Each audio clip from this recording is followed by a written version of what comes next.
নানা আয়োজনের মধ্য দিয়ে বরিশালের গৌরনদীতে মহান স্বাধীনতা ও জাতীয় দিবস পালিত হয়েছে। সূর্যোদয়ের সাথে সাথে ৩১ বার তোপধ্বনির মাধ্যমে দিবসের সূচনা করা হয়। পরে উপজেলা প্রশাসনের আয়োজনে শহীদ মুক্তিযোদ্ধাদের স্মরণে শহীদ মিনারে পুষ্পমাল্য অর্পণ করেন উপজেলা প্রশাসন, পৌরসভা, মুক্তিযোদ্ধা সংসদ, গৌরনদী মডেল থানা, গৌরনদী হাইওয়ে থানা, প্রেসক্লাব সহ বিভিন্ন সামাজিক ও সাংস্কৃতিক সংগঠনের নেতৃবৃন্দরা।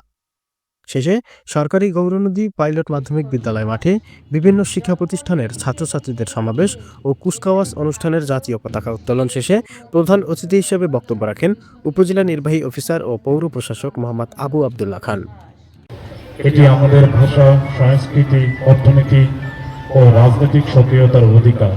আমাদের স্বাধীনতা এসেছে অপরিসীম ত্যাগের, তাই এই দিনটি আমাদের স্বাধীনতার প্রতীক, সংগ্রামের চেতনা এবং আত্মত্যাগের মহিমায় উজ্জ্বল। এটি আমাদের ভাষা, সংস্কৃতি, অর্থনীতি ও রাজনৈতিক সক্রিয়তার অধিকার। দুপুরে উপজেলা প্রশাসনের পক্ষ থেকে ৪ শতাধিক বীর মুক্তিযোদ্ধা ও তাদের পরিবার বর্গদের সংবর্ধনা প্রদান করা হয়।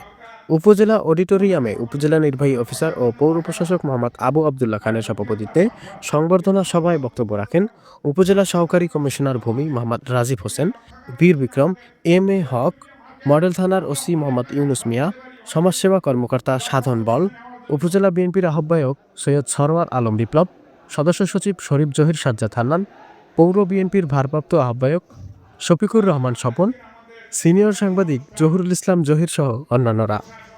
হাসান মাহমুদের প্রতিবেদনে আরিফ রিয়াদ, স্মার্ট সংবাদ, নিউজ ডেস্ক।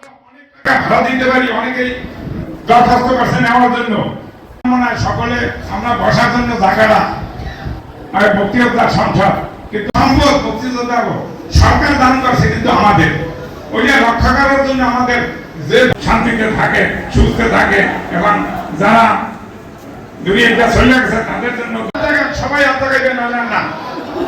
একমাত্রই আমরা একটা লোকের দায়িত্ব দেবেন, যেমন আমাদের ওই